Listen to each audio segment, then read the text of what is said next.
from your standpoint, Sheila, because I see this quite a bit in talking to enterprise customers, the word trust and privacy seem to go hand in hand. Meaning, if I want to trust you as a website that I use, or as a bank that I bank with, or as a insurance company that I work with, you protecting my privacy is very important to me. Do you see more and more of that, where consumer consideration on people they engage with, meaning companies they engage with, is directly tied to their ability to feel comfortable with their privacy being protected?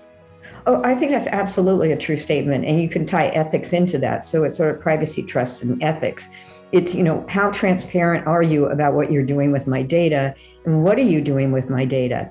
And if I ask a question about, my information and what you're capturing and how you're using it, are you able to provide that information to me? And if you can't, that really sort of, chips away at that trust factor and the ethical use. I mean, you look at some of the social media companies and the substantial fines that they've received, and you know how I feel about that, that they've received over the last several years.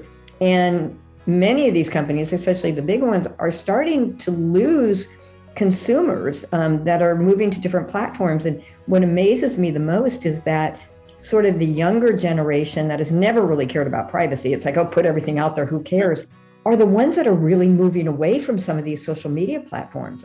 I know I talked to my nephew who used to use one of the big ones all the time, and he'd post everything up there. And I'd tell him, stop doing that, because a potential employer is going to go back and look at your social media page. And I realized about 6 months ago that he doesn't post anything anymore. He's not. I even asked him. He goes, "No, I canceled that account. I don't even post." And I think young people are starting to see that very, it's slowly, but it's happening. Great. I think it's important to consider privacy in all aspects of life, both professional and personal. And we really appreciate the guidance that you gave here, Sheila, today. Thank you so much for your time and wisdom, and great to see you again. Good to see you. Thank you so much.